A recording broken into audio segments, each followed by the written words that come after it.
Welcome to USA Global TV and Radio, where our mission is to provide education, entertainment, hope, and inspiration.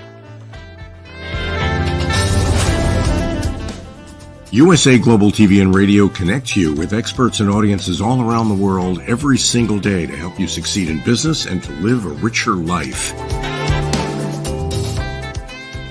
Visit us at usaglobaltv.com to learn about career and life-changing training and mentoring programs like the Listening Mentor.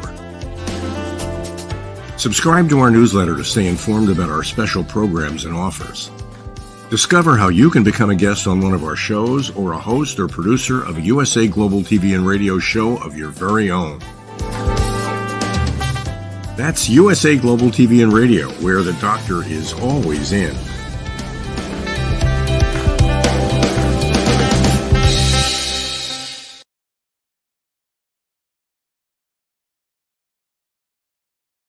Good morning, good afternoon, good evening, regardless of what part of the world you're in. The USA Global TV and Radio Network is truly a global TV station, TV show. I'm red.olaughlin. I'm the host here today on The Wise Ones. And my guest today is Jennifer Shaw. She's an adventure fantasy writer, and we're going to get into who Jennifer is, her books, and what's planned for the future. So with that, Jennifer, please join me. Thank you for having me. Okay, I understand you're a Canadian. Is that correct? Yes, I'm a small town near Calgary, Alberta, Canada. It's Airdrie. It's about 20 minutes north of Calgary.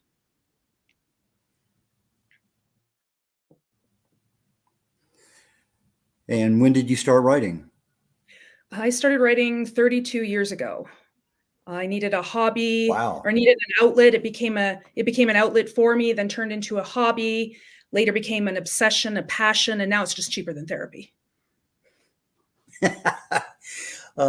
Okay. So with this therapy beginning 3 decades ago, how did it actually develop into I'm writing a book? Or did you start writing a book and then change it? Or give us a little bit of the genesis of the books that you have right now. Well, so I've been kind of writing, like I said, since I was little. And I kind of had the idea of what if fairy tales were more than stories, monsters were flesh and blood, and we just didn't know it. So I kind of ran with this idea for this series. But I'd never actually shared any books until 2019. I was diagnosed with autism and ADHD, and I thought maybe this is my special interest because I've written hundreds of stories. So I got brave and I sent my manuscript for my first book to an editor thinking, okay, the worst they can say is it sucks. And they came back and they said, this doesn't suck, you should publish. So 2 years later, I did. Just in time for COVID, huh? Yes. Okay, so you came up with this fantasy world. Tell us a little bit about how you were describing it to be in backstage. You came up with this world where you started creating figures that may or may not be human or may not, whatever. So I'm going to let you continue that story so people can get an idea of how your books are the genre of your books and how they flow. Okay.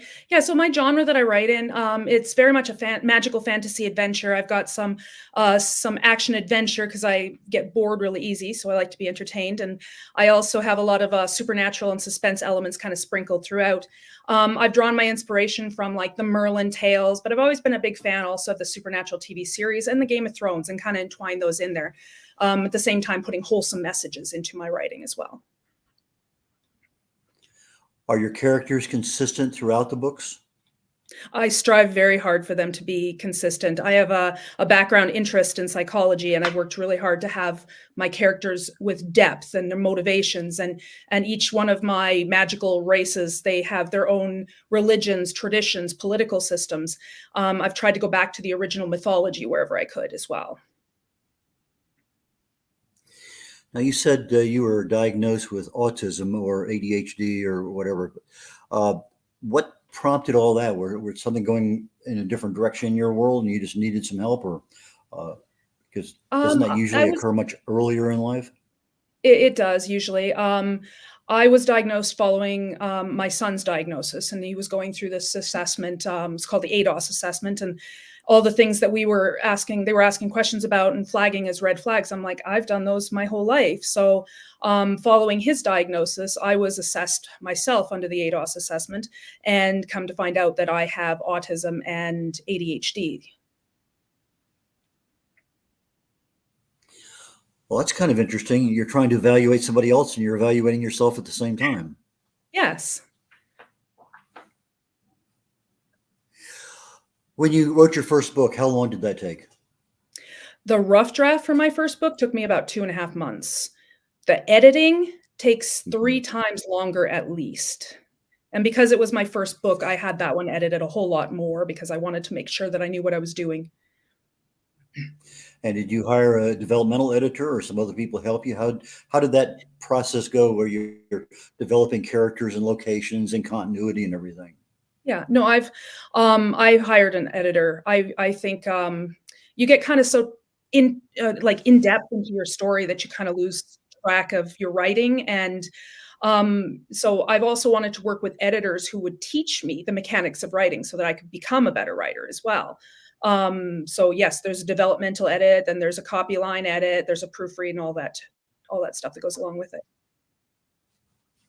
So it took a couple, 3 months to write the rough draft, almost a year to get the book into printable stage. And then you decided to publish. And when did you start marketing your book? I started marketing my book probably the fall of 2023 is when I started to market it. By that time, I had published my first book because that came out in 2021. My second book came out in 2022, and my third book was almost ready to be released at that point. I'm not a marketer. I'm a mom. Okay. And yeah. Okay. So the books are written and you got a little late start on the marketing. How did you, what avenues did you decide to put your adventure books into? You know, like Instagram or Facebook or social media or email, or tell us a little bit about the marketing process itself that you developed after the books were written. Yeah, so I've been working to try to understand how to build a presence on Instagram, on Facebook. I try not to think about it as marketing because I don't know, that to me that's scary. That's a big word. It's really scary. So I try to think about it as how do I show the world that I exist? My books are consigned in Indigo's. I got my books consigned in the Indigo and Chapters location, and they're kind of like the Barnes and Noble of Canada. Once they're in one store, they're uploaded to all of their systems. So you can go to anywhere in Canada and do book signings. So I've done a lot of book signings. I've also done, I did an RPG-a-thon convention this year. And next year I'm going to be doing expos and Comic-Cons. But I've also got my books in some libraries as well. And I found word of mouth is a pretty powerful tool. Would you like to read a little bit about your book so that we get a flavor for your style of writing? Yeah, I can read to you from the synopsis for the description for my first book. It's a magical war is brewing while humankind is blissfully unaware. Two evil brothers, a sorcerer and a necromancer, are marshaling deadly supernatural forces and armies of mythical creatures in a bid to destroy one another. The triumphant warlord will be free to impose their dominion over Earth's natural world and a coexisting magical realm concealed from human knowledge behind an ethereal veil. Meanwhile, Callum Walker is an introverted young man, born with gifts that he struggles to understand. As monsters begin wreaking havoc in his city, Callum is compelled to use his unmastered arcane abilities to combat the growing menace. Unfortunately, the scheming warlords notice his vigilante escapades and both see Callum as a potential threat. While coming to terms with his extraordinary powers, Callum discovers a hidden world of magic and a cryptic prophecy that proclaims he will end the warfare now breaching the veil. However, Callum soon finds himself pursued by the agents of both factions, plus those seeking personal sanctuary or offering to help. Ultimately, Callum Walker must overcome his fears and doubts if he hopes to survive, let alone bring the conflict to an end. Many of us authors are also readers of other books. I love historical fiction. I love a lot of things, but you have a lineage of books that you've read that kind of, wow, I could use, that kind of develops a thought in your head. I'd like to take and explore that one in even more detail. What are some of the books that you've read that kind of, wow, I could use, that kind of develops a thought in your head. I'd like to take and explore that one in even more detail. What are some of the books that you've read that kind of, wow, I could use, that kind of develops a thought in your head. I'd like to take and explore that one in even more detail. So if you had to compare yourself to, you mentioned earlier Merlin and a movie series, I can't think of the name of it right now, Yeah. King of Thrones.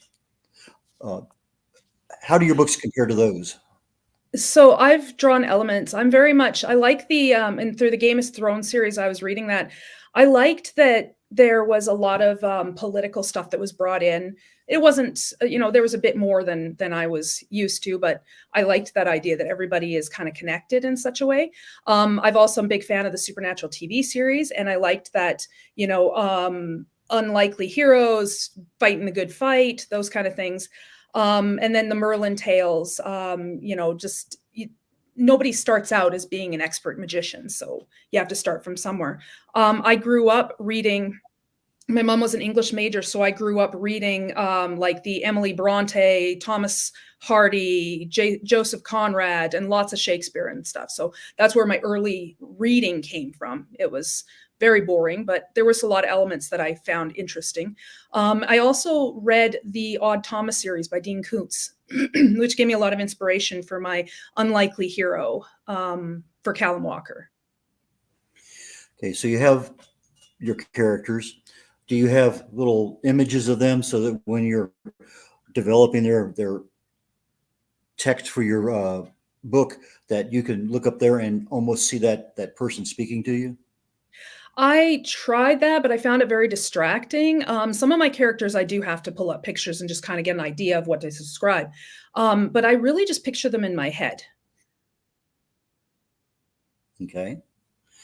And how do you put your mindset to the one of an unmastered magician in development? I kind of envision, how would I feel if I was in that position? When I'm writing my books, I envision them as a movie reel in my head, and I feel like I'm just writing what I see as I'm along for the ride. There's times when I'm in the zone and I didn't know where I'm going with this, and I feel like I'm, literally along for the ride. And I'll go to amazing ideas. Oh, I didn't think. Well, how did I think of that? And other places I have to stop and question my sanity. I brought something a couple of months ago. One of the things I was reading about Hemingway, and one of his words of advice, I think it was like five pieces of advice Hemingway would give writers today. And one of them I really liked a lot. It was never finish writing the end of the paragraph, the chapter, always hold that for tomorrow. And the reason he said that is if you finish the chapter or that segment, all of a sudden now your mind is open and you have to think of how am I going to start the next one? But if you Yes. come back tomorrow, you already know how it ends. It may only be a couple of paragraphs, but you're already there. You don't have to worry about it. But it also allows the brain to fill in other gaps that you may not have been thinking about to lead on into the next one. And I'm a nonfiction writer. And to me, that makes all the sense in the world, because I've had many times where, okay, I finished this one. And okay, I know it's tomorrow, the next day. And where do I go? But for a novel, that to me, I think makes a whole lot more sense, because all the action's there. It's just getting ready to accumulate, boom. And if I finish it, maybe my brain's going to shut down. I don't know. But does that make sense to you from the kind of writing that you do? It does. I have a little bit of a different process. I try to finish because my brain is very linear. I can't stop in the middle of a chapter. Just like if I'm reading something, I can't stop in the middle of a chapter. I finish the chapter. I know where it's going to begin, the middle, and the end, just like I know with all my stories, because I'm not a big planner, but I know approximately what needs to happen. But I finish it. I put it away. Before I start the next chapter, I will get out that chapter and read through it again, because there's also ideas that come to me as I go, and I'll write those down and fit those in the next time I open it up. Okay. So somebody reading your books, the character in this book, this one, and this one could be pretty darn close to each other because of your ability to keep that brain focused on everything's there. And maybe that's part of that ADHD that allows you that extra special gift to keep that consistency. Yeah. I know that I had written my first book when I brought it out when I had it edited. There were some things that the editor had suggested, changes that needed to be made. And I had to go back after writing several books in the series. I had to go back and write in 2 chapters. So I had to switch my brain back into that first book because my character changes as time goes on. They grow and they develop and they learn. So I had to go back into that mindset of my first book. And I found it very easy because I'm so in tune to the character. Okay. Is there a time frame? Is this in the future or just generic time frame that we're talking about? Because you're talking about humans and monsters and other things. So is there something that hasn't happened yet, or is this more of a historical thing? No, this is sort of like our time, our world, and it there's our side of the veil is very much now. On the other side of the veil in the magical realm, they don't need technology. It's very medieval type. Okay. And with regard to the veil, so to speak, the location, is it more like the Alberta, Canada, Calvary, Miami Beach? What kind of locations are your stories set at? So I've not really said exactly where it is, but if you read and you look at some of the trees and the wildlife and the flora and fauna, you'll figure out it's pretty northwestern America in Okay. BC kind of thing. I've grew up in BC, so I'm very partial to the forests and the mountains. Okay. So in your travels around, a lot of what you see that you love gets incorporated into your books. Is that true? Yes, and I'm very much a lover of nature, and I like my family's those Celtic roots that I come from, which are very branches off into like Viking and Norse as well. And I try to incorporate those into my magical realm. How many total characters do you actively take from one book to the next? Oh my goodness. It varies from book to book. I give characters, even characters that don't have, they don't continue or you just meet them once, they still have, if they have any relevance, I still give them a name. But there are some characters that carry through my series. Well, obviously my protagonist, Callum, but then in the third book, I introduced a secondary main character, Jax. And so he carries through from that time on as well. Okay, you say the fourth book will be out in 2025. Is that correct? Yes, early 2025. Yeah. And then this is a series. So book 5 and book 6 and book 7 are somewhere in the back of your brain. Yeah, I'm starting on book 5 as we speak. I know there's a book 6. I don't know. I know where the series is going to end. I just don't know exactly how many books it's going to take to get there. But I will have a better idea once I get past the next couple books. Okay, you started out behind the power curve with the marketing. The books are written. Now you're full-fledged into marketing. When did you decide you needed a publicist? I think I started at the beginning of September, and I was talking to another author because there's only so much I can do. I don't know how to do marketing. Like I said, I'm a stay-at-home mom, and I write for fun, but it's not my repertoire. And so I was feeling like, okay, there's a ceiling that I can't do book signings every single weekend for the rest of my life. I need to kind of figure out some other way of telling the world that I exist, just other than word of mouth. And setting goals for myself is great, but at some point I'm going to reach a ceiling. So it made sense to me. And then I met another author and met my publicist through her. It's kind of been interesting. I've been doing this in September now. So. Okay, now your books are in ebook and paperback. Do you have hardcover books also? I don't. It's being in How Canada, about it's a little audio? bit. I've been requested to put my books on audio. I'm looking into it, trying to figure it out. All of this is, all of this I have to learn from scratch, but I've had enough people requesting audiobooks that I am looking into it. Okay, so not enough requests yet for hardcover books. It's just a little bit until they open up printers to make it easier for Canadians to print hardcover books. It'll be through Amazon. It'll be a wait still. Okay. I wasn't aware because I know from Amazon here in the States, I can have hardcovers done, certain restrictions, Yes. but generally speaking, a whole lot different than it was 2-3 years ago. Yes. But Ingram Sparks and others have those options. So, but now you're the author, have a publicist, you're marketing, you're developing new books. Yep. When did J.M. Shaw, the business owner, develop? I think 2021 when I published my first book. That's when I took on this, this name. I thought as soon as I pressed that publish button, I'm like, I am a published author. And I started thinking about myself as being an author, published, and sharing my work with the world. Okay, now you have ADHD and a touch of autism in there. Yes. How is that affecting your writing world? I think it's I've always thought about it as a benefit. I see the world differently, I think. I have always pondered scenarios of what if this, what if that. And like I said, the entire series for this started with the question of what if fairy tales were more than stories and the monsters were flesh and blood? We just didn't know it. And I just kind of ran with that. But I've done that since as far back as I can remember. And then just sort of play through scenarios as videos in my head and imagine. My imagination is crazy. Like I said, it'll take me places where I'm wondering what is wrong with me, kind of questioning my sanity. But I'm very much a people watcher because I could never figure out, I felt like I was missing something in understanding other people. And the whole arc of my book where my character is trying to figure out where he fits in because he's too human for our world and too magical for our world and too human for the other side, the magical realm.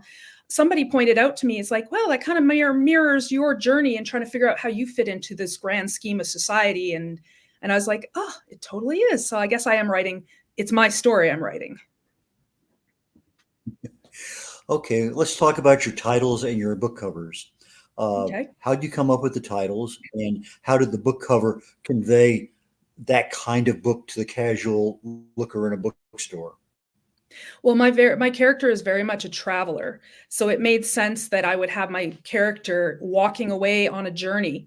As for the titles, so the first book is The Ascension. It has a dual meaning. It means like rising up, but it also means like coming into being and learning about himself. Whereas the Convergence is the meeting of two things. And there was events that were happening in the characters' lives that were coming together. So it had a dual meaning as well. The third book, The Fractured Veil, it talks about the veil being damaged by something that happened in the second book, but it also refers to my character because by this time my poor character has been through a lot and they're suffering from some post-traumatic stress. So they also have to go through some serious trauma in the third book that kind of fractures them a little bit. So my fourth book that's coming out is going to be The Forsaken Souls, and it also has dual meaning as well, but I won't go into that too much right yet. Okay, so it's the same basic book cover, but the only thing that really changes other than title is the color. A little bit. There's a little bit of change in the design. So it's still my character walking away. So the first one, it's kind of just, looking into the distance. Whereas the second one, he spent a lot of time walking through the forest and the woods and nature. And the third one is just more confidence that he's building, but also too, there's more danger. So I thought that color and the sort of aura of magic in the background is a little bit indicative of that danger. Are any of your characters people you know or people in the family? No, I think that would be very hard to write somebody I actually know, especially if I have to kill off a character. That would just be heart-wrenching. But they do have elements of people's personalities that I know. And there's a lot of elements of my personalities in a lot of my characters. Yeah, we had an author on just recently, a couple, 3, 4 episodes back, and her husband was basically one of the characters, and she used a lot of his traits as part of the character in the books, and very proud of it because of everything that worked out there. What kind of lessons would you tell a new, let's say, adventure writer, fiction? What did you learn that you can share with somebody else as a lesson learned? Persistence is very, very important. It's important because you're not going to please everybody, but you need to write the story that's coming from your heart and not try to please everybody. There's going to be people that like it. There's going to be people that don't. I wouldn't worry too much about what people like or don't like. If you write a story from your heart, the readers will see that, and you're being true to yourself in that as well. How much time a day, a week, do you actually spend actively writing? Oh, I'd say probably about 3 or 4 hours a day, maybe, sometimes longer. I can hyper focus and sit down when the sun comes up, and then by the time I stand up, the sun is setting and I haven't noticed the entire day's gone. Doesn't happen very often, but yeah, that's some of the disadvantages, I suppose, of autism and ADHD is the hyper focus, and there could be a tornado ripping through my backyard and I wouldn't notice. Okay, of the writing you're doing, how much of it is going back and editing something you've already done to make it better, or actually plot development and continuation of the story? Oh, I think it's 50-50. I mean, so I have a process where I write through a chapter. I'm trying really hard not to edit, and just the first pass through is just write down all my ideas, make notes on the side if I want to change something, and then put it away for that day, come back to it the next day, and then try to look at it from an editing standpoint. With the monsters and the magic and everything else, have you had any characters who were killed and came back to life again? Oh, no, no, I think that's cheesy. Sorry. I mean, some people do that, then that's fine. It works for their stories. But for me, death is permanent. So otherwise there's no danger element. There's no risk if you can come back. Almost sounds like a book title. Death is permanent. Yes. So, okay, so you're a business owner because you're an author. You're publishing books. You're marketing books. You're having people market them for you. You're showing up on shows like this one. What do you enjoy the most out of being a published author? I really enjoy book signings. I really enjoy talking to people. I tell, I'm sharing my passion is what it is. And I enjoy also being creative and creating something new.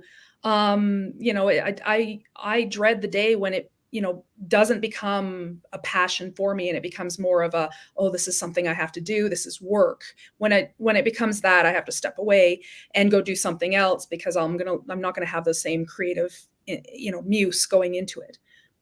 But I really like talking to people and finding out what they like to read.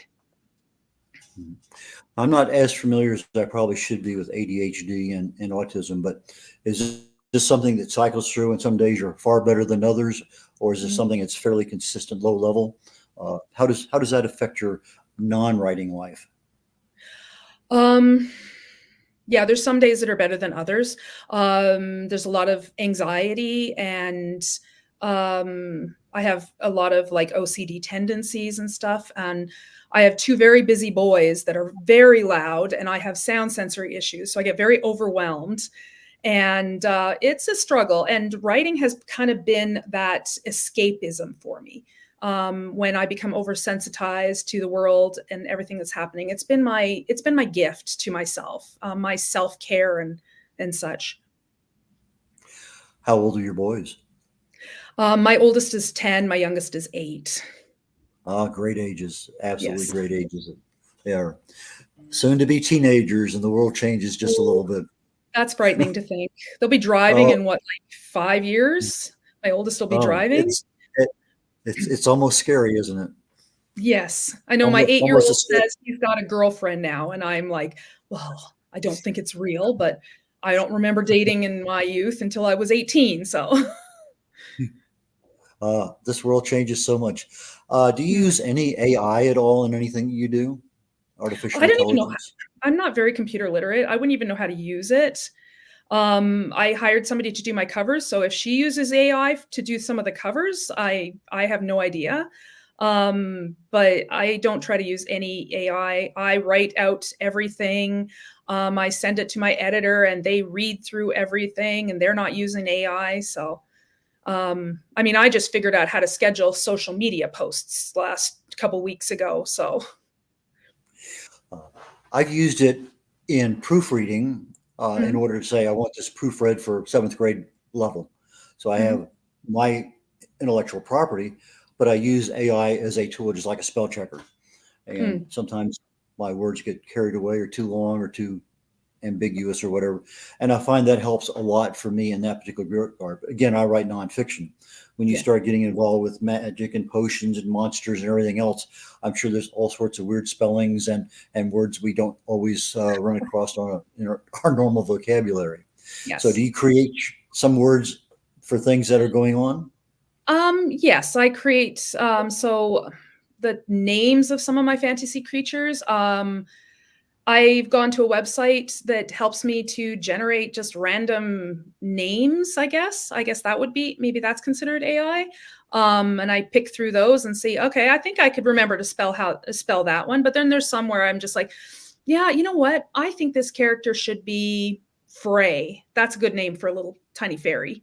So it just depends. I've also got a big list of baby names, old fashioned Scottish and Irish baby names and Old English names that I draw from as well. Okay, so Callum Walker. How Yes. did that name develop? Is that That was somebody on you my know? No, it was on my list of baby names. And my husband didn't like it. And so, because I was like, if we have a boy, I'd like to name him Callum. And my husband did not like that name. We went with Morgan and Avery instead. Those are my boys' names.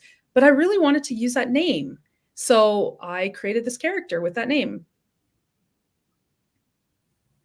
Well, actually, you have a son named Callum because he's a character in your book that you keep writing about, and he's Yes. Well, growing and developing year after year. well, I know I had somebody ask me, it's like, because I have now 3 books published, and they say, "Oh, which one's the best one?" And I'm like, "It's like asking me to choose between my children."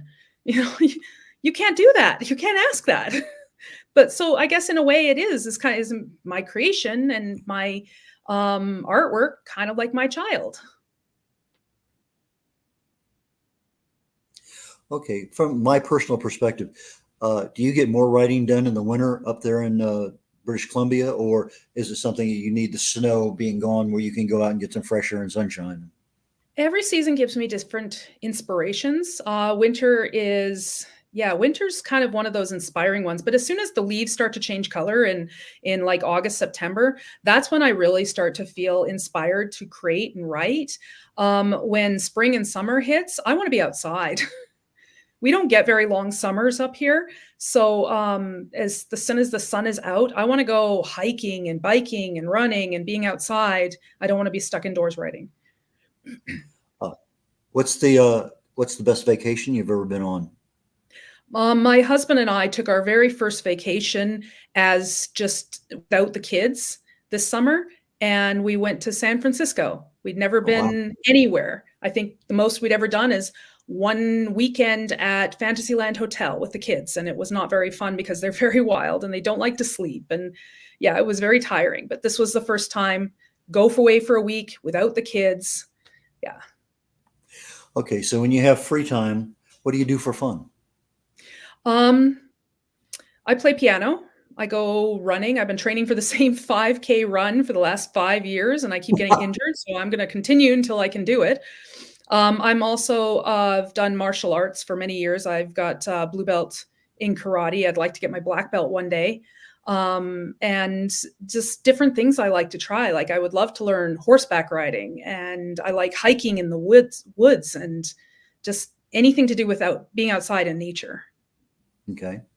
Well, you're certainly in a place with a lot of nature. There's no doubt about that. Mm. Okay, we're getting here toward the end of the show. We got 3 or 4 minutes left. I'm going to give you a couple minutes to let the world know how can they get your books? Where can they buy them at? Are you doing any signings coming up? Any speaking opportunities? So I'm going to turn it over to you. Let you tell the world about J.M. Shaw and her books. Okay. All right, thank you. So I have a website. It's www.jmshawauthor.com. And there's links to all of my books on Amazon, amazon.com, as well as amazon.ca. I will be putting my Kobo and Barnes & Noble links on there as well soon. And there's an events page that'll tell you where I'm going to be in the future. I'm going to be wrapping up. I think I've got 2 more weekends of book signings coming up in the Calgary area. And then I will be wrapping up for the rest of the year. Our roads get very icy, so it's difficult to travel. But I will be starting up again next year. Early next year in the spring, and you can follow me on social media. I am on Instagram and Facebook. There are links on the bottom of my website to find links to that. I've also got an email and the bottom of the website. Okay. Have you had people email you or contact you via social media, say, I love this character. What about this? I mean, people are just so full of ideas. Sometimes they want to share them, whether we want to accept them or not. They're willing to share. Do you have much of that kind of activity? Yeah, I've had some interesting questions come through. I had somebody ask me if the town in one of my books was Hamilton in Ontario, or Hamilton, or one of the cities there. And there was another one that asked me if it was a place in Manitoba. But I also had somebody ask me if my little fairy in my first book, her name is Frey, if she's left-handed, which was was the oddest question. I had to stop and think about that one. I've had questions about the relationships between my two characters, if they'll develop, if there's a romance in the future, if there's, what else I might be writing and such. But I've also had people asking me about my writing process and about how I became published too. Okay, so maybe a magical romance in the future. Who knows? Yes. Well, just stay tuned for my fourth book. Or the romance may develop into the sixth book. You never know. But anyway, yeah. Jennifer, it has been so nice chatting with you today. I wish you the absolute very best in the continuation. And on the USA Global and TV and Radio Network, there are a lot of shows, I think over 50 available for people. And please take a look at what's there, because there might be something else that you can share your books and knowledge with, and we'd love to have you there. With that, I'm going to go ahead and start shutting down and telling people about the next show coming up. And again, thank you so very much, Jennifer. Really enjoyed our chat today. Thank you. Well, thank you so much for having me. It's been fun. Good luck there, Jennifer. red.olaughlin here. And the next show coming up is called Talking Heads. I've been putting on a program for the last probably 4 weeks about getting into healthy habits for 2025 starting today. Essentially, we're looking at the last 3 months of the year to develop habits that will benefit you for next year. Don't wait till January 1st to come up with a resolution and start doing something that you've done before and didn't work. Now, all of a sudden, why not just take and start doing it now? The January rolls around, you're already involved for 2 or 4 or 6 weeks, and you've had success, and it just keeps on going, as opposed to getting till the middle of January, things aren't working out so well, and boom, anyway.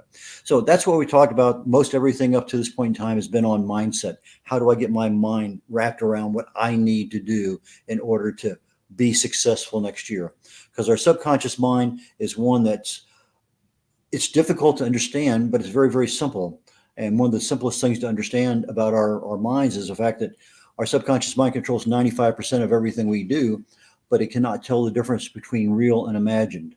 So if you have real success, great. But if you have a fair amount of failure, your subconscious mind is going to protect you from future failure. But if you take the imaginary successes that you can come up with on a daily basis and add extra emotion to it, all of a sudden the scales begin to balance between success and failure, and your brain cannot tell the difference, your subconscious mind, and actually at that point in time stops thwarting you in your success. So from that perspective, going to sign off on the wise ones here on the USA Global TV and Radio Network, and literally in about 20 minutes or so, we're going to be doing Talking Heads today, and we're continuing on with the dashboard of how can I put the things together so I can see them and use them for 2025. With that, take care, y'all, and we will catch you shortly. Bye now.